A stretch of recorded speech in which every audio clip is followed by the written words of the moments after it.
ಅಚ್ಯುತ್ ಸರ್ದು costume pattern ಏನಿದೆ ಸ್ವಲ್ಪ ಅವ್ರನ್ನ ಡಿಫ್ರೆಂಟಾಗಿ ತೋರಿಸೋಣ. ಆ್ಯಂಡ್ ಟೊಪ್ಪಿ ಹಾಕಿಸ್ಕೊಳ್ಳೋದಕ್ಕಿಂತ ನನಗೆ ಸುಮಾರು ಜನ ಟೊಪ್ಪಿ ಹಾಕಿದ್ದಾರೆ.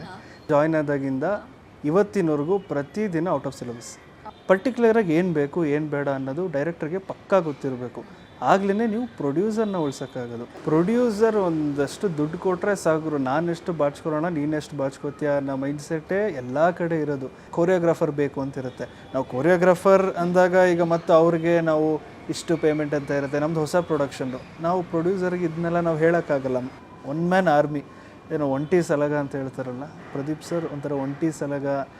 ಹಾಯ್ ಹೆಲೋ ಕನ್ನಡ ಪಿಕ್ಚರ್ಗೆ ಸ್ವಾಗತ. ನಾನು ನಿಮ್ಮ ಕಾವ್ಯ ಕೃಷ್ಣಮೂರ್ತಿ.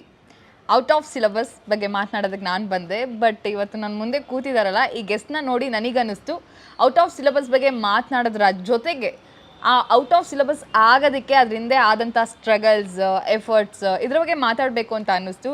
ಸೊ ಸಿನಿಮಾದ ಅಸೋಸಿಯೇಟ್ ಆದಂಥ ಚೇತನ್ ಇವತ್ತು ನಮ್ಮ ಜೊತೆ ಇದ್ದಾರೆ. ಒಂದು ಸಿನಿಮಾ ಆಗೋದು ಎಷ್ಟು ಕಷ್ಟ ಅಂತ ಹೇಳಿ ಲೈಕ್ ನಮಗೂ ನಿಮ್ಗೆ ಯಾರಿಗೂ ಕೂಡ ಗೊತ್ತಾಗೋದಿಲ್ಲ. ಒಂದು 2.5 hours ಸಿನಿಮಾ ನೋಡಿಬಿಟ್ಟು ಜಡ್ಜ್ ಮಾಡಿಬಿಡ್ತೀವಿ. ಬಟ್ ಅಲ್ಲಾದಂಥ ಎಫರ್ಟ್ಸ್ ಬಗ್ಗೆ ಯಾರೂ ಮಾತಾಡೋದಿಲ್ಲ. ಬಟ್ ಇವ್ರ ಹತ್ರ ನಾನು ಇವತ್ತು ಮಾತಾಡಿಸ್ಬೇಕು ಅಂತ ಬಂದಿದ್ದೀನಿ. ಮತ್ತೆ ಆಗ್ತಾಡ ಅವನ್ನ ವೆಲ್ಕಮ್ ಮಾಡ್ಕೊಳ್ಳೋಣ. ಹೆಲೋ ಸರ್, ನಮಸ್ತೆ. ಹಲೋ ಮ್ಯಾಮ್, ನಮಸ್ತೆ. ಹೇಗಿದ್ದೀರಾ? ಚೆನ್ನಾಗಿದ್ದೀನಿ, ನೀವು ಹೇಗಿದ್ದೀರಾ? ಆರಾಮಾಗಿದ್ದೀನಿ. ಸೊ ನನಗೆ ಬಂದಿದ ತಕ್ಷಣ ಟೀಮ್ ಅವರು ಈ ಟೊಪ್ಪಿ ಹಾಕಿ ಕೂರಿಸ್ಬಿಟ್ರು. ಸೊ ಈ ರೀತಿಯಾದಂಥ ಟೊಪ್ಪಿ ಅಂದರೆ ನನಗೆ ಇದು ಹಾಕ್ಸಿದ್ದು ಪ್ರಮೋಷನಲ್ ಆ್ಯಕ್ಟಿವಿಟೀಸ್ಗೆ ಅಂತ. ಬಟ್ ನಿಮಗೆ ಈ ಸಿನಿಮಾ ಮಾಡಬೇಕಾದ್ರೆ ಈ ರೀತಿಯಾದಂಥ ಟೊಪ್ಪಿ ಹಾಕಿ ಹೋಗಿರೋ ಉದಾಹರಣೆಗಳು, ನೀವು ಟೊಪ್ಪಿ ಹಾಕ್ಸ್ಕೊಂಡಿರೋ ಉದಾಹರಣೆಗಳು ಆ್ಯಂಡ್ ಎಫರ್ಟ್ಸು ಹೇಗಿದ್ವು ಆ ಒಂದು ಜರ್ನಿ ಅಂತ, ಈ ಒಂದು ಔಟ್ ಆಫ್ ಸಿಲೆಬಸ್ ಜರ್ನಿ ಅಂತ? ಟೊಪ್ಪಿ ಹಾಕಿಸ್ಕೊಳ್ಳೋದಕ್ಕಿಂತ ನನಗೆ ಸುಮಾರು ಜನ ಟೊಪ್ಪಿ ಹಾಕಿದ್ದಾರೆ. ಬಿಕಾಸ್ ನಾನಿಲ್ಲಿ ಇಂಡಸ್ಟ್ರಿಯಲ್ಲಿ ಆಲ್ಮೋಸ್ಟ್ ಒಂದು 8 yearsಯಿಂದ ಇದ್ದೀನಿ. ಸೊ ಜರ್ನಿ ಸ್ಟಾರ್ಟ್ ಆಗಿದ್ದು ಅನೀಸ್ ಸರ್ದು ಒಂದು ಸಿನಿಮಾಯಿಂದ ಸ್ಟಾರ್ಟ್ ಆಯಿತು. ಸೊ ಅಲ್ಲಿ ಹೆಲ್ಪ್ ವರ್ಕ್ ಮಾಡ್ತಿದ್ದೋ. ನೆಕ್ಸ್ಟು ಶಿವಾಜಿ ಸೂರತ್ಕಲ್ ಅಂತ ರಮೇಶ್ ಅರವಿಂದ್ ಸರ್ದ್ರಲ್ಲಿ ಡೈಲಾಗ್ಸ್ ಬರೆದಿದ್ದೆ ಸರ್ ಜೊತೆ ವರ್ಕರ್ ಆಗಿ. ಆ್ಯಂಡ್ ದೆನ್ ಡೈರೆಕ್ಷನ್ ಡಿಪಾರ್ಟ್ಮೆಂಟಲ್ಲಿ ಅಸಿಸ್ಟೆಂಟಾಗಿ ವರ್ಕ್ ಮಾಡಿದ್ದೆ. ಸೊ ಅದೆಲ್ಲ ಜರ್ನಿ ಮುಗೀತಿದ್ದಂಗೆ ತುಂಬ ಆಪರ್ಚುನಿಟೀಸ್ ಹುಡುಕ್ತಾ ಇದ್ದೆ. ಆಲ್ಮೋಸ್ಟ್ ಇಂಡಸ್ಟ್ರಿಯಲ್ಲಿರೋ ಎಲ್ಲ ಡೈರೆಕ್ಟರ್ಗಳಿಗೂ ಒಂದು message, sir good morning sir, ನಾನು ಇಂಥ ಸಿನಿಮಾದಲ್ಲಿ ವರ್ಕ್ ಮಾಡಿದ್ದೀನಿ, I need opportunity to work. ಎಲ್ಲರಿಗೂ ಕಳಿಸಿದ್ದೆ. ಒಂದಷ್ಟು ಜನ ಇಲ್ಲ, ಖಾಲಿ ಇಲ್ಲ, ಟೀಮ್ ಫುಲ್ ಆಗಿದೆ ಅಂತ ಹೇಳಿದರು. ದೆನ್ ಅದೇನೋ ನನ್ನ ಅದೃಷ್ಟ ಚೆನ್ನಾಗಿತ್ತು, ಪ್ರದೀಪ್ ಸರ್ಗೂ ಒಂದು ಮೆಸೇಜ್ ಹಾಕಿದ್ದೆ. God's grace Pradeep sir. ಅದು ಆ್ಯಕ್ಚುಲಿ ಲಾಕ್ಡೌನ್ ಟೈಮ್ ಇತ್ತು ಆ ಮೂಮೆಂಟಲ್ಲಿ. ಸೊ ಮನೆ ಹತ್ರನೇ ಇದ್ದಿದ್ದರಿಂದ ಬನ್ನಿ ಮಾತಾಡೋಣ ಅಂತ ಹೇಳಿ ಅವತ್ತಿಂದ ಪ್ರದೀಪ್ ಸರ್ ಜೊತೆ ನನ್ನ ಜರ್ನಿ ಸ್ಟಾರ್ಟ್ ಆಯಿತು. ಜರ್ನಿ ಸರ್ ಜೊತೆ ಮೀಟ್ ಆಗಿ that is when I started working with him. So ಅವಾಗಿನ್ನ ಸ್ಕ್ರಿಪ್ಟು ಮುಂಚೆ ಒಂದು ರೌಂಡ್ ಆಗಿತ್ತು.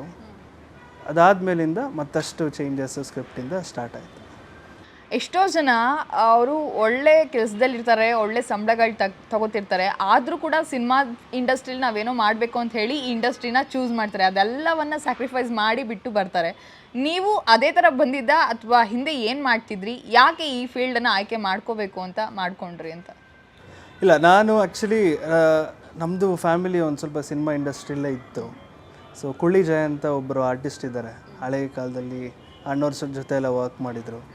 ಸೊ ಅವ್ರು ನಮ್ಮ ಫ್ಯಾಮಿಲಿ ನಮ್ಮ ಅಜ್ಜಿ ಥರ ಆಗಬೇಕು. ಆ್ಯಂಡ್ ದೆನ್ ರೀಸೆಂಟಾಗಿ ಹಂಗೆ ಇಂಡಸ್ಟ್ರಿಯಲ್ಲಿ ಒಂದಷ್ಟು ಗೊತ್ತಿದ್ದರಿಂದ ದಿನ ಅವ್ರನ್ನ ನೋಡ್ತಿದ್ದು, ನಮ್ಮ ಫ್ಯಾಮಿಲಿ ಸುತ್ತಮುತ್ತ ಅವ್ರ ಬಗ್ಗೆ ಮಾತಾಡ್ತಿದ್ದರಿಂದ ಕ್ರೇಜ್ ಅಲ್ಲಿ ಶುರು ಆಯಿತು.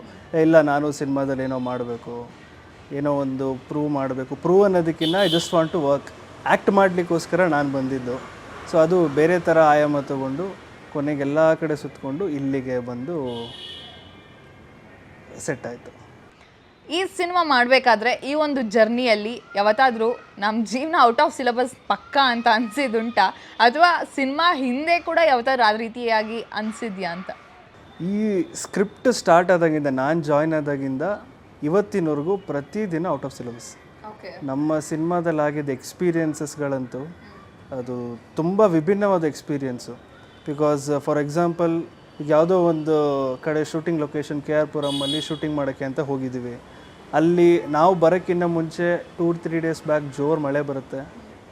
ನಾವು ಶೂಟಿಂಗ್ ಮಾಡಬೇಕು, 2 hour ಮುಂಚೆ ಮಳೆ ನಿಲ್ಲೋದಾಗಲಿ, ಶೂಟಿಂಗ್ ಮುಗಿದ ಮೇಲೆ ಇನ್ನೇನು ಪ್ಯಾಕಪ್ ಆಯಿತು, ಪ್ಯಾಕಪ್ ಮುಗಿದ ತಕ್ಷಣ ಮಳೆ ಬರೋದು. ಸೊ ಇದೆಲ್ಲ ಸಿಚುವೇಶನ್ಗಳು out of syllabus. And including technicians ಏನಿದ್ದಾರೆ ನಮ್ಮ ಗ್ರೂಪಲ್ಲಿ, ಸೆಲೆಕ್ಟ್ ಮಾಡ್ಬೇಕಾದ್ರೆ ಅಷ್ಟು ಇವಾಗ ನಾವು ಯಾರೋ ಈ ಟೆಕ್ನಿಷಿಯನ್ ಪರ್ಟಿಕ್ಯುಲರ್ ಆಗಿ ನಮಗೆ ಬೇಕು ಅಂತ ಅಂದ್ಕೊಂಡಿರ್ತೀವಿ. ಆ ಮೂಮೆಂಟಲ್ಲಿ ಅವ್ರು ನಮಗೆ ಸಿಕ್ಕಿರಲ್ಲ. ಬಟ್ ಅವ್ರಿಗಿನ್ನ ಬೆಟರ್ ಆಗಿರೋರು ನಮಗೆ ಇನ್ನೊಬ್ಬರು ಸಿಕ್ಕಿರ್ತಾರೆ. ಸೊ ಪ್ರತಿಯೊಂದು ಹಂತದಲ್ಲೂ ಶೂಟಿಂಗ್ ಸೆಟ್ಟಿಂದ ಹಿಡಿದು ಎಲ್ಲ ಹಂತದಲ್ಲೂ ನಮ್ಮ ಸಿನಿಮಾದಲ್ಲಿ every day is out of syllabus. ಇವತ್ತು ಕೂಡ ಔಟ್ ಆಫ್ ಸಿಲೆಬಸ್ ಆಗಿಯೇ ನಮ್ಮ ಜರ್ನಿ ಹೋಗ್ತಾ ಬಂದಿದೆ. ಲೈಕ್ ಈ ಥರದ ಮೈಂಡ್ ಸೆಟ್ ಈ ಸಿನಿಮಾ ಆದ ನಂತರ ಬಂತಾ ಹೇಗೆ ಅಂತ? ಇಲ್ಲ, ಪ್ರದೀಪ್ ಸರ್ ಜೊತೆ ಇರಬೇಕಾದ್ರೆ ನಾವು ಅದನ್ನು ಫಿಕ್ಸ್ ಮಾಡಿಕೊಂಡೇ ಬರಬೇಕು. ಬಿಕಾಸ್ ನಾನು ಇಷ್ಟು ವರ್ಷದ ನನ್ನ ಒಂದು ಸಣ್ಣ ಪುಟ್ಟ ವರ್ಕ್ ಮಾಡಿರೋದಕ್ಕಿಂತ ಇಲ್ಲಿ ಬಂದಾಗ ಒಬ್ಬರು ಡೈರೆಕ್ಟ್ರಿಗೆ ಏನು ಬೇಕು ಏನು ಬೇಡ ಅನ್ನೋದು ಪರ್ಟಿಕ್ಯುಲರಾಗಿ ಗೊತ್ತಿರಬೇಕು. ಫಾರ್ ಎಕ್ಸಾಂಪಲ್, ಇವಾಗ ನಾವು ಸೆಟ್ಗೆ ಹೋಗ್ತೀವಿ, ಏನೋ ಒಂದು ಸೀನ್ ಶೂಟ್ ಆಗಬೇಕು ಅಂದಾಗ ಇಷ್ಟು ಶಾರ್ಟ್ಸನ್ನು ಡಿವೈಡ್ ಮಾಡ್ತಾರೆ. ಎಲ್ಲ ಡೈರೆಕ್ಟ್ರುಗಳು ನಾನು ನೋಡಿರೋ ಹಂಗೆ ಏನು ಮಾಡ್ತಾರೆ, ಎಲ್ಲ ಆ್ಯಂಗಲಲ್ಲೂ ಶಾರ್ಟ್ಸ್ ತೊಗೋತಾರೆ. ಆಲ್ 6 ಆ್ಯಂಗಲ್ಸ್, ಕ್ಲೋಸಪ್ಪಿಂದ ಹಿಡಿದು ಸಜೆಷನ್ ಶಾರ್ಟ್ ಆಗಲಿ, ವೈಡು, ಎಲ್ಲ ಥರ ತೊಗೋತಾರೆ. ಬಟ್ ಪರ್ಟಿಕ್ಯುಲರಾಗಿ ಏನು ಬೇಕು ಏನು ಬೇಡ ಅನ್ನೋದು ಡೈರೆಕ್ಟ್ರಿಗೆ ಪಕ್ಕಾ ಗೊತ್ತಿರಬೇಕು. ಆಗಲೇ ನೀವು ಪ್ರೊಡ್ಯೂಸರ್ನ ಉಳ್ಸೋಕ್ಕಾಗೋದು. ಎಂಡ್ ಆಫ್ ದ ಡೇ ಇವತ್ತು ನಮ್ಮ ಸಿನಿಮಾ ಇಂಡಸ್ಟ್ರಿಲಿ ಏನಾಗ್ತಿದೆ, ಇವತ್ತು 10 ಕೋಟಿಗೆ ನಾನೊಂದು ಸಿನಿಮಾ ಮಾಡಿದ್ರೂ ಅಲ್ಲೂ ಕಥೆನೇ ಇರುತ್ತೆ, 1 ಕೋಟಿ ಮಾಡಿದ್ರೂ ಕಥೆನೇ ಇರುತ್ತೆ. ಎಂಡ್ ಆಫ್ ದ ಡೇ ಏನು ಕತೆ ಚೆನ್ನಾಗಿರಬೇಕು. ಕತೆಗೆ ಏನು ಬೇಕು ಅಷ್ಟೇ ಮಾಡೋಕ್ಕಾಗತ್ತೆ, ಅದಕ್ಕಿಂತ ಎಕ್ಸ್ಟ್ರಾ ನಮ್ಗೆ ಅವಶ್ಯಕತೆ ಇರಲ್ಲ. ಬಿಕಾಸ್ ಆ ಕತೆ ಚೆನ್ನಾಗಿದ್ದು, ಸಿನಿಮಾ ಚೆನ್ನಾಗಿತ್ತು ಅಂತ ಹೇಳಿದ್ರೆ ನಿಮಗೆ ಬೆಟರ್ ಇನ್ವೆಸ್ಟ್ಮೆಂಟ್ ನಿಮಗೆ ಫ್ಯೂಚರಾಗಿ ಬಂದೇ ಬರುತ್ತೆ.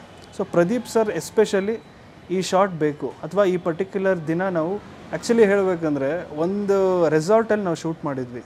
One daily we took 11 scenes, morning 6 ಸಂಜೆ 5 ಅನ್ನಂಗೆ ಎಲ್ಲ ಆರ್ಟಿಸ್ಟ್ನು ಒಂದೇ ಕಡೆ ಕರೆಸ್ಕೊಂಡಾಗಲಿ. ಆ್ಯಂಡ್ ಪ್ರದೀಪ್ ಸರ್ ಪಡೋ ಶ್ರಮ, ಅವ್ರು ನೈಟ್ ನಿದ್ದೆ ಮಾಡಲ್ಲ.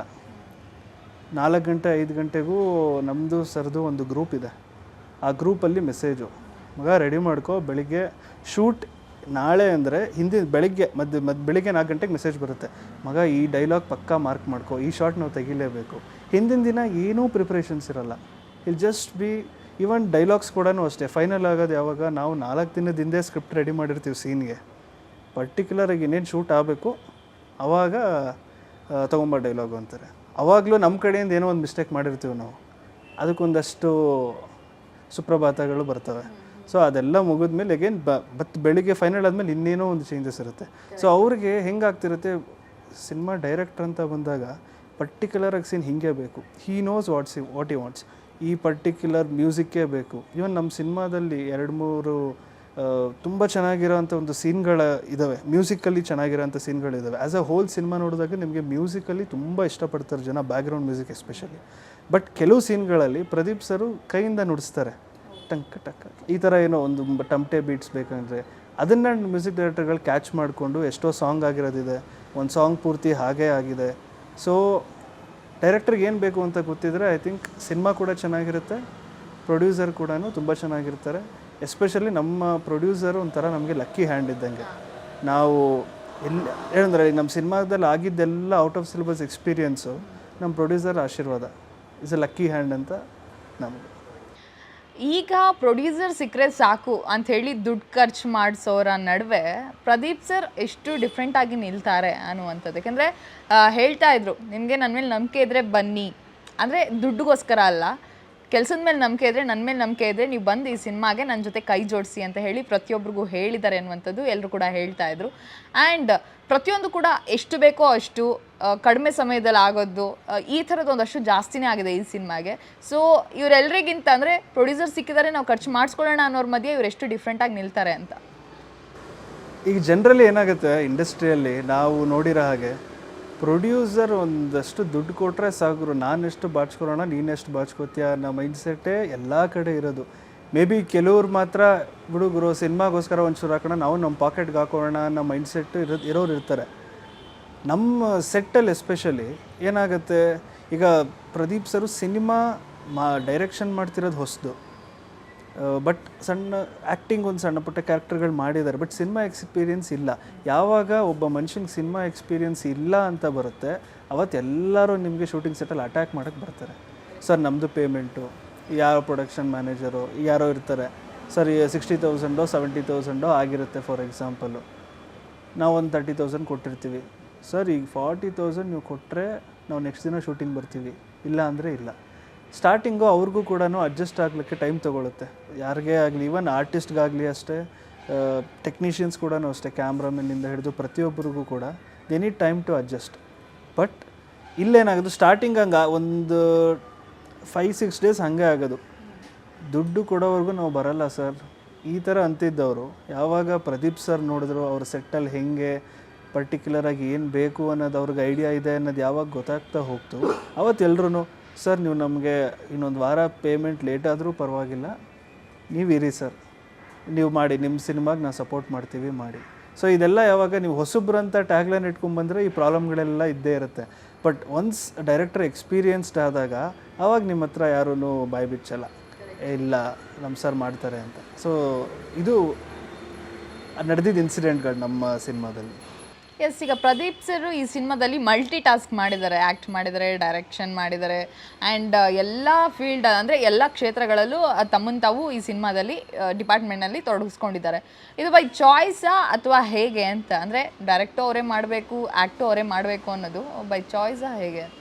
ಇಲ್ಲ, ಅದನ್ನು ಹೆಲ್ಪ್ಲೆಸ್ನೆಸ್ ಅಂತ ಹೇಳ್ತೀನಿ.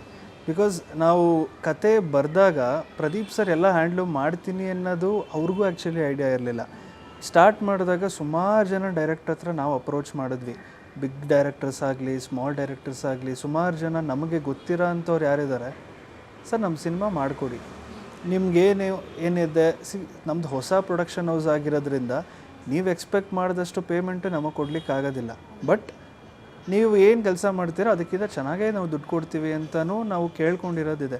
I think more than 10 to 15 directors, ಇಲ್ಲ ಅದಕ್ಕಿಂತ ಹೆಚ್ಚೆ. ಬಿಕಾಸ್ ನಾನು ಬಂದಾಗ ನಾನು ಅಪ್ರೋಚ್ ಮಾಡಿರೋಷ್ಟು ಜನ ನಾನು ನೋಡಿದ್ದೀನಿ. ಬಟ್ ಅದಕ್ಕಿಂತ ಮುಂಚೆ ಪ್ರದೀಪ್ ಸರ್ದು ಎಫರ್ಟು ತುಂಬ ಇತ್ತು, ಸ್ಕ್ರಿಪ್ಟಿಂಗಿಂದ ಹಿಡಿದು ಪ್ರತಿಯೊಂದರಲ್ಲೂ. ಸೊ ಯಾವಾಗ ಅವರು ಕೈ ಕೊಡೋಕ್ಕೆ ಸ್ಟಾರ್ಟ್ ಮಾಡಿದ್ರು, ಇಲ್ಲ ಫಸ್ಟು ಕತೆ ಕೇಳ್ತಾರೆ, ಕತೆ ಕೇಳಿದ ತಕ್ಷಣ then they will back off. ಈಗ ಸೆಟ್ಟಲ್ಲಿ ನಮಗೆ ಮ್ಯೂಸಿಕ್ ಡೈರೆಕ್ಟರ್ ಇಲ್ಲ ಕೊರಿಯೋಗ್ರಾಫರ್ ಬೇಕು ಅಂತಿರುತ್ತೆ. ನಾವು ಕೊರಿಯೋಗ್ರಾಫರ್ ಅಂದಾಗ ಈಗ ಮತ್ತು ಅವ್ರಿಗೆ ನಾವು ಇಷ್ಟು ಪೇಮೆಂಟ್ ಅಂತ ಇರುತ್ತೆ. ನಮ್ಮದು ಹೊಸ ಪ್ರೊಡಕ್ಷನ್ನು, ನಾವು ಪ್ರೊಡ್ಯೂಸರ್ಗೆ ಇದನ್ನೆಲ್ಲ ನಾವು ಹೇಳೋಕ್ಕಾಗಲ್ಲ, ಸರ್ ಈ ಥರ ಇದೆ, ಈ ಥರ ದುಡ್ಡು ಬೇಕಾಗುತ್ತೆ ಅಂತ. ಬಿಕಾಸ್ ಅವ್ರಿಗೆ ಅದು ಬರ್ಡನ್ನು, ಏನಪ್ಪ ನೀ ಈ ಥರ ಇದು ಮಾಡ್ತೀನಿ ಅಂತ. ಈಗೇನು ಅದಕ್ಕೂ ಸರ್ ಪ್ಲ್ಯಾನ್ ಮಾಡಿದ್ರಿ, ಇಲ್ಲ ಕೊರಿಯೋಗ್ರಫಿ ನಾವೇ ಮಾಡೋಣ. ನಮ್ಮ ಸಿನಿಮಾದಲ್ಲಿ ಸ್ಟಂಟ್ಸ್ ಇದೆ, 1-2 ಫೈಟ್ ಇದೆ, ಆ ಫೈಟ್ ಕೂಡ ಅಷ್ಟೇ ಕಂಪ್ಲೀಟ್ ಕೊರಿಯೋಗ್ರಫಿ ಪ್ರದೀಪ್ ಸರೇ ಮಾಡೋದು. ಸಣ್ಣ ಸಟ್ಟ ಇವಾಗ DOPಗೆ ಫ್ರೇಮಿಂಗ್ ಇಡೋದಾಗಲಿ, ಈಗ ಅವ್ರು ಕೆಲವು ಕಡೆ ಏನಾಗುತ್ತೆ, ಈ ಥರ ಫ್ರೇಮ್ ಇದು ಬೇಡ ಅದು ಬೇಡ ಅಂತಿರುತ್ತೆ, ಇಲ್ಲ ಪ್ರದೀಪ್ ಸರ್ ನಾನು ಮಾಡ್ತೀನಿ ಬನ್ನಿ. ಡೈಲಾಗ್ ಹೇಳ್ತಿರ್ಬೇಕಾದ್ರೂ ಕೂಡ ಈಗೇನೋ ಡೈಲಾಗ್ ನಡೀತಿರುತ್ತೆ ಬ್ಯಾಕ್ಗ್ರೌಂಡಲ್ಲಿ, ಕಟ್ ಅಂತ ಹೇಳಿ ಮತ್ತೆ ಆರ್ಟಿಸ್ಟ್ಗಳಿಗೆ ಡೈಲಾಗ್ ಹೇಳಿಕೊಟ್ಟು ನಂತರ ಶುರು ಮಾಡೋರು ಅವ್ರ ಡೈಲಾಗ್ನ. ಸೊ ಮಲ್ಟಿ ಟಾಸ್ಕ್ ಅನ್ನೋದಕ್ಕಿಂತ ಈ ಪ್ರದೀಪ್ ಸರ್ ಈ ಸಿನಿಮಾದ ಒಂದು ಏನು ಎಲ್ಲ ಪಿಲ್ಲರು ಪ್ರದೀಪ್ ಸರೇ ನಿಲ್ಲಿಸಿ ಇದುವರೆಗೂ ನಮ್ಮ ಸಿನಿಮಾ ಎತ್ಕೊಂಡ್ಬಂದಿರೋದು ಪ್ರದೀಪ್ ಸರ್. ಡೈರೆಕ್ಟರ್ಸ್ಗಳೇ ಈ ಥರ ಆಗುತ್ತೆ ಆಗಲ್ಲ ಅಂತ ಹೇಳಿ ಹೋದವರು, ಹೊಸಬ್ರು ಅವರೇ ಆ್ಯಕ್ಟ್ ಮಾಡಿ ಅವರೇ ಆ್ಯಕ್ಷನ್ ಕಟ್ ಹೇಳ್ತಾರೆ, ಅವರೇ ಎಲ್ಲ ಜವಾಬ್ದಾರಿನ ಹೊತ್ಕೋತಾರೆ ಅಂದಾಗ ಪ್ರೊಡ್ಯೂಸರ್ ಹೇಗೆ ಸಿಕ್ಕಿದ್ರು ಅಂತ, ಹೇಗೆ ನಂಬಿ ದುಡ್ಡು ಹಾಕಿದ್ರು ಅಂತ? ಈಗ ನಮ್ಮ AD6 ಪ್ರೊಡಕ್ಷನ್ಸ್ ಅಂತ ಏನಿದೆ ಅದು ಅದು ಬಂದು ಆ್ಯಕ್ಚುಲಿ ಮೀಡಿಯಾ ಕಂಪನಿ ಥರನೇ. ಇಟ್ಸ್ ಮೋರ್ ಲೈಕ್ ಆ್ಯಡ್ ಇದರಲ್ಲಿ ಅವರು ವರ್ಕ್ ಮಾಡ್ತಿರ್ತಾರೆ. ಸೊ ಪ್ರದೀಪ್ ಸರ್ ಅಲ್ಲಿ ಅವ್ರ ಜೊತೆ ಒಂದು ಒಡನಾಟ ಚೆನ್ನಾಗಿದ್ದರಿಂದ ಅಲ್ಲಿ ಮೇಡಮ್ ಕೂಡ ಇಲ್ಲ ಒಂದು ಸಿನಿಮಾ, ಯಾಕಂದರೆ ಪ್ರದೀಪ್ ಸರ್ ಸ್ಟ್ರಗಲ್ ನೋಡ್ತಿದ್ರು. Even when he is doing work there ಕೇಳ್ತಿದ್ರು ಏನಪ್ಪ ಏನು ನಡೀತಾ ಇದೆ. ಆ ಸ್ಟ್ರಗಲ್ನ ಪ್ರದೀಪ್ ಸರ್ ಸ್ಟ್ರಗಲ್ನ ನೋಡಿದ್ರು ನಮ್ಮ ಪ್ರೊಡ್ಯೂಸರ್ಸು. ಏನು ಬೇಕಪ್ಪ ನಿಮಗೆ, ಇಲ್ಲ ಈ ಥರ ಒಂದು ಸಿನಿಮಾ ಪ್ಲ್ಯಾನ್ ಮಾಡ್ತೇನೆ, ಆಯಿತು ಮಾಡಿ, ನಿಮ್ಗೆ ಏನು ಬೇಕು, ಸಪೋರ್ಟ್ ಏನು ಬೇಕು ಅಂತ ಹೇಳಿ ಕೇಳಿ ಅವರು ಅಲ್ಲಿಂದ ಜರ್ನಿ ಸ್ಟಾರ್ಟ್ ಆಗಿದ್ದು. ಐ ಥಿಂಕ್ ಅವರು ನಮಗೆ ತುಂಬ ಬಿಗ್ ಬ್ಯಾಕ್ ಬೋನ್ ನಮ್ಮ ಪ್ರೊಡ್ಯೂಸರ್ಸ್ ಏನಿದ್ದಾರೆ. ಬಿಕಾಸ್ ಅವ್ರ ಸರ್ ಕಷ್ಟಗಳನ್ನ ನೋಡಿ ಇಲ್ಲ ನೀನು ಮಾಡು, ಬಿಕಾಸ್ ಅವ್ರದ್ದು ಸಿನಿಮಾ ಫೀಲ್ಡೇ ಅಲ್ಲ, ಆ್ಯಡ್ಸ್ ಫೀಲ್ಡಲ್ಲಿದ್ದವರು ಒಂದು ಸಿನಿಮಾಗೆ ದುಡ್ಡು ಹಾಕೋಕ್ಕೆ ಅಂತ ಬಂದಾಗ ಅವ್ರಿಗೂ ಯೋಚನೆಗಳಿರುತ್ತೆ. ಬಟ್ ಅದೆಲ್ಲ ಬಿಟ್ಟು ಇಲ್ಲ ಪ್ರದೀಪ್ ಸರ್ನ ಮೇಲಿದ್ದ ಒಂದು ನಂಬಿಕೆ, ನಮ್ಮ ಪ್ರದೀಪ್ ಏನೋ ಮಾಡ್ತಾರೆ, ನೀವು ಮಾಡು ಪ್ರದೀಪ್, ನಿಮ್ಮ ಸಪೋರ್ಟ್ ಏನಿದೆ ಅಷ್ಟು ನಾವು ಕೊಡ್ತೀವಿ. ಆ ಸಪೋರ್ಟಿಂದನೇ ಇಲ್ಲಿವರೆಗೂ ಎಳ್ಕೊಂಬಂದು ಸಿನಿಮಾ ಇಲ್ಲಿವರೆಗೂ ತಂದು ನಿಲ್ಲಿಸಿದ್ದಾರೆ. ಒನ್ ಮ್ಯಾನ್ ಆರ್ಮಿ, ಏನೋ ಒಂಟಿ ಸಲಗ ಅಂತ ಹೇಳ್ತಾರಲ್ಲ, ಪ್ರದೀಪ್ ಸರ್ ಒಂಥರ ಒಂಟಿ ಸಲಗ, ಎಷ್ಟು ಹೇಳಿದ್ರು ಕಮ್ಮಿನೇ ಅವರು. ಒಬ್ಬರೇ ಅಷ್ಟೆಲ್ಲ ಎಫರ್ಟ್ಸ್, ಅಷ್ಟೆಲ್ಲ ಜವಾಬ್ದಾರಿ ತಮ್ಮ ಮೇಲೆ ತಾವು ಹಾಕ್ಕೊಂಡು ಇದ್ರ ಜೊತೆಗೆ ಅಚ್ಯುತ್ ಸರ್ ಅಂತವ್ರನ್ನ ಕಾಸ್ಟ್ ಮಾಡಬೇಕು ಸಿನಿಮಾಗೆ ಅಂದರೆ ಚಿಕ್ಕ ಮಾತಂತೂ ಅಲ್ಲ. ಯಾಕಂದರೆ ಈಗ ಯಾವುದೇ ದೊಡ್ಡ ಸಿನಿಮಾಗಳನ್ನು ನಾವು ನೋಡಿದ್ರೆ ಅಲ್ಲಿ ಅಚ್ಯುತ್ ಸರ್ ಬೇಕೇ ಬೇಕಾಗ್ತಾರೆ. ಆ ರೀತಿಯಾದಂಥ ಒಂದು ಡಿಮ್ಯಾಂಡ್ ಇರುವಂಥ ಪೋಷಕ ನಟ ಅಂತ ಹೇಳಿದ್ರೆ ನಿಜವಾಗ್ಲೂ ತಪ್ಪಾಗೋದಿಲ್ಲ. ಸೊ ಅವ್ರನ್ನ ಈ ಸಿನಿಮಾ ಕಾಸ್ಟ್ ಮಾಡಿದ್ರು ಅಂತಂದಾಗ ಲೈಕ್ ಆ ಪ್ರಾಸೆಸ್ ಹೇಗಿತ್ತು, ಅವ್ರನ್ನ ಹೇಗೆ ಕಾಸ್ಟ್ ಮಾಡಿದ್ದು ಈ ಸಿನಿಮಾಗೆ ಅಂತ? ನಮ್ಮ ಸಿನಿಮಾದಲ್ಲಿ ಪ್ರತಿಯೊಂದು ಕ್ಯಾರೆಕ್ಟ್ರಿಗೂ ಒಂದು ಡಿಫ್ರೆಂಟ್ ಆಯಾಮ ಇದೆ. ಈಗ ಫಾರ್ ಎಕ್ಸಾಂಪಲ್ ಅಚ್ಯುತ್ ಸರ್, ನೀವು ಟ್ರೈಲರಲ್ಲಾಗಲಿ ಅಥವಾ ನಾವು ಕ್ಯಾರೆಕ್ಟರ್ ಗ್ಲಿಮ್ಸಲ್ಲಾಗಲಿ ನೋಡಿರ್ತಾರೆ. ಅಚ್ಯುತ್ ಸರ್ದು ಕಾಸ್ಟ್ಯೂಮ್ ಪ್ಯಾಟ್ರನ್ ಏನಿದೆ ಸ್ವಲ್ಪ ಅವ್ರನ್ನ ಡಿಫ್ರೆಂಟಾಗಿ ತೋರಿಸೋಣ. ಆ್ಯಂಡ್ ಅವ್ರ ಸ್ಕ್ರಿಪ್ಟನ್ನು ಒಪ್ಕೊಂಡಿದ್ದ ಮೇಯ್ನ್ ರೀಸನ್ನೇ ನಮ್ಮ ಕಥೆಯಲ್ಲಿ ಡಿಫ್ರೆಂಟಾಗಿದೆ, ಚೆನ್ನಾಗಿದೆ. ಯಾಕಂದರೆ ಸ್ಟಾರ್ಟಿಂಗ್ ಹೇಳಿದಾಗ ಅವ್ರಿಗೆ ಸ್ವಲ್ಪ ಹೆಸಿಟೇಷನ್ ಇತ್ತು ಅವ್ರಿಗೆ. ಬಿಕಾಸ್ ನಾವು ಏನಪ್ಪ ಇಷ್ಟು ಚಿಕ್ಕ ಕ್ಯಾರೆಕ್ಟ್ರಾ, ಇಷ್ಟು ಕಮ್ಮಿ ದಿವಸದಲ್ಲಿ ಶೂಟ್ ಮಾಡ್ತೀರಾ, ಇದೆಲ್ಲ ಅವ್ರ ತಲೆಗೆ ಬಂದಿತ್ತು. ಬಟ್ ಎಗೇನ್ ಕತೆ, ಪ್ರದೀಪ್ ಸರ್ ಕತೆ ಹೇಳಿದ್ದು ಪ್ರಾಸೆಸ್ ರೀತಿ ಏನಿತ್ತು ಅದು ಅವ್ರಿಗೆ ಇಷ್ಟ ಆಯಿತು. ಇಲ್ಲ ಪ್ರದೀಪ್ ನಾನು ಮಾಡ್ತೀನಿ. ಈಗ ನಮ್ಮ ಸಿನಿಮಾದಲ್ಲಿ ಕೆಲವು ಎಕ್ಸ್ಟ್ರಾ ವಿಚಾರಗಳು ಒಂದಷ್ಟು ಹೇಳಿದ್ದಾರೆ. ನಮ್ಮ ಟ್ರೈಲರಲ್ಲಿ ಕೂಡ ಕೊನೆ ಡೈಲಾಗ್ ಒಂದಿದೆ, 10 ಜನಕ್ಕೆ ಮೋಸ ಆದರೆ ಅದರಲ್ಲಿ 8 ಜನಕ್ಕೆ ಈ ಥರದ್ದೊಂದು ಡೈಲಾಗ್ ಇದೆ. ಸೊ ಇದೆಲ್ಲ ಹೇಳಬೇಕಾ ನಾನು ಅನ್ನೋದು ಅವ್ರಿಗೆ ಪ್ರಶ್ನೆ ತುಂಬ ಇತ್ತು. ಇಲ್ಲ ಪ್ರದೀಪ್ ಸರ್ ನಮ್ಮ ಕತೆಗೆ ಇದರ ಅವಶ್ಯಕತೆ ಇದೆ ಸರ್, ನೀವು ಈ ಕ್ಯಾರೆಕ್ಟರ್ ನೀವು ಮಾಡ್ತಿರೋ ಕ್ಯಾರೆಕ್ಟ್ರಲ್ಲಿ ನಮಗೆ ಇದು ಬೇಕು ಅಂತ ಹೇಳಿಸಿ ಐ ಥಿಂಕ್ ಅದನ್ನು ಅವರು ಚೆನ್ನಾಗಿ ಅಚ್ಯುತ್ ಸರ್ ಕೂಡ ತೊಗೊಂಡ್ರು. ಕತೆಗೋಸ್ಕರ ಕತೆಗೆ ಏನು ಬೇಕು, ನೀನು ಕತೆ ಚೆನ್ನಾಗಿ ಮಾಡಿದ್ಯಾ ಮಾಡೋಣ ಬಾ ಅಂತ ಹೇಳಿ ಅದನ್ನು ಅಚ್ಯುತ್ ಸರ್ ಕ್ಯಾಸ್ಟಿಂಗ್ ಆ ಥರ ಹೋಯ್ತು. ಇದ್ರ ಜೊತೆಗೆ ಡಿಸೆಂಬರ್ ಅಂತಂದರೆ ಕನ್ನಡ ಇಂಡಸ್ಟ್ರಿಗೆ ಒಂದು ಲಕ್ಕಿ ಮಂತ್ ಅಂತ ಹೇಳ್ತಾರೆ. ಲೈಕ್ ಸಿನಿಮಾ ರಿಲೀಸ್ ಮಾಡಿದ್ರೆ ಒಂದು ಒಳ್ಳೆ ಹಿಟ್ ಕೊಡುತ್ತೆ, ಆ ಥರದ ಒಂದಷ್ಟು ಭರವಸೆಗಳು. ನೀವು ಯಾಕೆ ಇದೇ ಡಿಸೆಂಬರನ್ನು ಚೂಸ್ ಮಾಡ್ಕೊಂಡ್ರಿ? ಲೈಕ್ ಆಬ್ವಿಯಸ್ಲಿ ಹೊಸ ಟೀಮ್, ದೊಡ್ಡ ಬಡ್ಜೆಟ್ ಸಿನಿಮಾ ಅದು ಕೂಡ ಹೊಸ ಟೀಮ್, ಜನಕ್ಕೆ ರೀಚ್ ಆಗಬೇಕಂತಂದರೆ ಈಗಿನ ಪ್ರೆಸೆಂಟ್ ಸಿಚುವೇಷನ್ನಲ್ಲಿ ತುಂಬ ಈಸಿ ಇದೆ. ನೀವು ಡಿಜಿಟಲ್ ಮೂಲಕ ತುಂಬ ಈಸಿಯಾಗಿ ರೀಚ್ ಆಗ್ಬೋದು, ಬಟ್ ಅಷ್ಟೇ ಕಷ್ಟ ಕೂಡ ಇದೆ. ಸೊ ದೊಡ್ಡ ದೊಡ್ಡ ಸಿನಿಮಾಗಳ ಮಧ್ಯೆ ಬರೋ ಸಾಹಸ ಯಾಕೆ ಮಾಡಿದ್ರಿ ಅಂತ? ಮೇಡಮ್, ಇವೆಂಚುವಲಿ ಸಿನಿಮಾ ರಿಲೀಸ್ ಆಗಲೇಬೇಕು. ಆ್ಯಂಡ್ ನಾವು ಪ್ರತಿ ಸಲನೂ ಈ ಡೇಟು ಆ ಡೇಟ್ ಅಂತ ನೋಡ್ತಾ ಹೋಗ್ತು ಅಂತ ಹೇಳಿದ್ರೆ ಪ್ರತಿ ವಾರನೂ ನಿಮಗೆ ದೊಡ್ಡ ದೊಡ್ಡ ಸಿನಿಮಾಗಳಿದ್ದೇ ಇರ್ತವೆ. ಈಗ ಪ್ರೀವಿಯಸ್ಸು ಈಗ UI ನಾವು ರಿಲೀಸ್ ಮಾಡ್ತಿರೋ ಟೈಮು ತುಂಬ ಹಾಟ್ ಪೀರಿಯಡ್ ಅಂತಾರೆ. 20th UI ಬರ್ತಿದೆ, 25th ಮ್ಯಾಕ್ಸ್ ಬರ್ತಿದೆ, 27th ನಮ್ದು ಬರ್ತಿದೆ. ಸೊ ನಿಮಗೆ ಯಾವತ್ತೂ ಅಷ್ಟೇ ಒಂದು ಸಿನಿಮಾದಲ್ಲಿ ಜಾನ್ರ ತುಂಬ ಮುಖ್ಯ ಆಗುತ್ತೆ. ಆ್ಯಂಡ್ ಒಬ್ಬ ಆಡಿಯನ್ಸು ಯಾವ ಥರ ಮೂಡಲ್ಲಿ ಬರ್ತಾರೆ ಅನ್ನೋದು. ಈಗ ಒಂದು ಫ್ಯಾಮಿಲಿ ಆಡಿಯನ್ಸ್ ಅಥವಾ ಫ್ಯಾಮಿಲಿ ಸ್ಟೂಡೆಂಟ್ಸ್ ಅವರೆಲ್ಲ ಹೆಂಗೆ ಅಂದರೆ ನಾವು ಒಂದು ಎಂಜಾಯ್ಮೆಂಟ್ಗೋಸ್ಕರ ಬರಬೇಕಪ್ಪ, ಇದನ್ನು ಎಕ್ಸ್ಪೆಕ್ಟ್ ಮಾಡ್ಕೊಂಡು ಬರ್ತಾರೆ. ಆ್ಯಂಡ್ ಈ ಬ್ಲಡ್ ಶೆಡ್ಡು ಇವೆಲ್ಲ ಕೆಲವರು ಅಕ್ಸೆಪ್ಟ್ ಮಾಡ್ಕೊಳ್ಳೋದು ಕಷ್ಟ. ಸೊ ಅದ್ರ ಮಧ್ಯದಲ್ಲಿ ನಮ್ಮ ಸಿನಿಮಾ ಸ್ಟೂಡೆಂಟ್ಸ್ಗೂ ರಿಲೇಟಬಲ್ ಇದೆ. ಸೊ ಒಂದು ಪರ್ಟಿಕ್ಯುಲರ್ ಏಜ್ ಗ್ರೂಪ್ ಸ್ಟೂಡೆಂಟ್ಸಿಗೆ ನಮ್ಮ ಸಿನಿಮಾ ಫಸ್ಟ್ ಹಾಫ್ ಸ್ಟೂಡೆಂಟ್ಸ್ಗೆ ಇಷ್ಟ ಆಗುತ್ತೆ, ಸೆಕೆಂಡ್ ಹಾಫ್ ಫ್ಯಾಮಿಲಿ ಆಡಿಯನ್ಸ್ಗೆ ಇಷ್ಟ ಆಗುತ್ತೆ, ಕೆಲವ್ರಿಗೆ ಎರಡೂ ಇಷ್ಟ ಆಗೋ ಥರನೂ ಇದೆ. It depends on how people think and ಅವರು ಬರೋ ಮೂಮೆಂಟ್ ಅಥವಾ ಮೈಂಡ್ಸೆಟ್ ಏನಿದೆ. ನಮ್ಮ ಸಿನಿಮಾ ಜಾನ್ರ ಡಿಫ್ರೆಂಟ್ ಇರೋದ್ರಿಂದ ಐ ಥಿಂಕ್ ಆ 2 ಮೂವಿಗಿನ್ನ ಡಿಫ್ರೆಂಟ್ ಆಗಿದೆ ಜಾನ್ರ. ಆ್ಯಂಡ್ ಎಲ್ಲರೂ ಹೇಳ್ತಿರ್ತಾರೆ ಲೈಕ್ ಇಲ್ಲ ಗುರು ನಾನು ಅವ್ರ ಫಿಲಮ್ಮೇ ದೊಡ್ಡ ಸ್ಟಾರ್ ಸಿನಿಮಾನೇ ನೋಡಬೇಕು, ನಾನು ಇವ್ರದ್ದೇ ನೋಡಬೇಕು. ಈ ಸಿನಿಮಾ ನೋಡಿದ್ಮೇಲೆ ಪ್ರದೀಪ್ ಸರ್ನ ಸ್ಟಾರ್ ಅಲ್ಲ ಸೂಪರ್ ಸ್ಟಾರ್ ಅಂತ ಹೇಳ್ತಾರೆ. ಅವ್ರು ಹೇಳಿರೋ ವಿಚಾರ ಸಿನಿಮಾದಲ್ಲಿ ಕತೆ ಹೆಂಗೆ ತೊಗೊಂಡೋಗಿದ್ದಾರೆ. ಮತ್ತು ನಮ್ಮದು ಕ್ಲೈಮ್ಯಾಕ್ಸ್ ಒಂದು ಸ್ಪೆಷಲ್ ಇದೆ ಮೂಮೆಂಟು. ಸೊ ಹುಡುಗರು ಸ್ಟೂಡೆಂಟ್ಸ್ ಯಾರೇ ನೋಡಿದ್ರು ವಿಷಲ್ ನೋಡ್ಕೊಂಡು ಆಚೆ ಬಂದು ಪ್ರದೀಪ್ ಸರ್ ಸೂಪರ್ ಸ್ಟಾರ್ ಅಂತ ಹೇಳೋ ಅಂಥ ಒಂದು ಕ್ಲೈಮ್ಯಾಕ್ಸ್ನ ನಮ್ಮ ಸಿನಿಮಾದಲ್ಲಿ ಎಲ್ಲರೂ ನೋಡ್ತಾರೆ. ಆ್ಯಂಡ್ ಆ ಥರ ಕ್ಲೈಮ್ಯಾಕ್ಸ್ ಸಿಗೋದು ತುಂಬ ಕಷ್ಟ.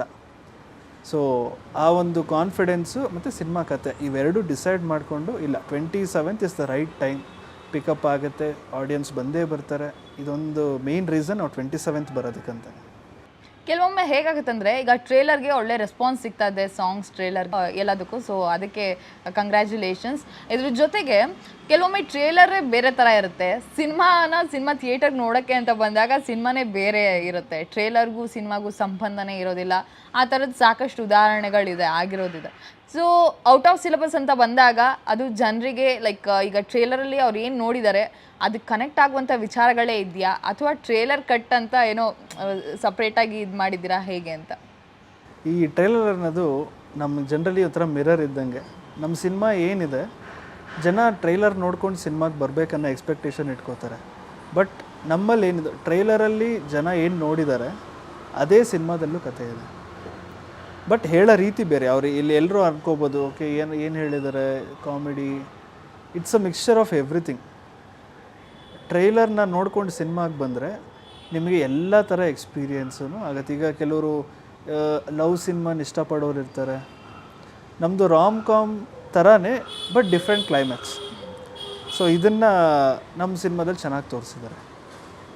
ಎಸ್, ಫೈನಲ್ ಆಗಿ ಈಗ ಎಲ್ಲ ಕಡೆಯಿಂದಲೂ ಕೂಡ ಒಳ್ಳೆ ರೆಸ್ಪಾನ್ಸ್ ಸಿಗ್ತಾ ಇದೆ. ಅದ್ರ ಜೊತೆಗೆ ಸಿನಿಮಾ ಇದೇ ಡಿಸೆಂಬರ್ 27th ರಿಲೀಸ್ ಆಗ್ತಾ ಇದೆ.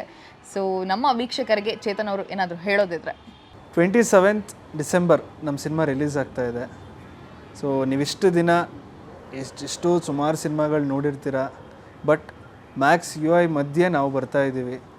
ಸೊ ನೀವು ಆ ದೊಡ್ಡ ಸ್ಟಾರ್ ಮೇಲೆ ಏನು ನಂಬಿಕೆ ಇಟ್ಕೊಂಡು ಸಿನಿಮಾ ನೋಡ್ತೀನಿ ಅಂತ ಒಂದು ಚೆನ್ನಾಗಿರುತ್ತೆ ಅಂತ ಬರ್ತೀರೋ, ನಮ್ಮ ಸಿನಿಮಾನ ಅಷ್ಟೇ ನಂಬಿಕೆ ಇಟ್ಕೊಂಬನ್ನಿ. We will never disappoint you. 27th out of syllabus ಥಿಯೇಟರ್ಗೆ ನೋಡಿ. Thank you so much sir and best wishes. ಇಡೀ ಔಟ್ ಆಫ್ ಸಿಲೆಬಸ್ ಟೀಮ್ಗೆ ಒಳ್ಳೆಯದಾಗಲಿ. ಇಷ್ಟೆಲ್ಲ ಎಫರ್ಟ್ಸ್ ಅದಕ್ಕೆ ಒಂದು ಒಳ್ಳೆ ರಿಸಲ್ಟ್ ಸಿಗಲಿ.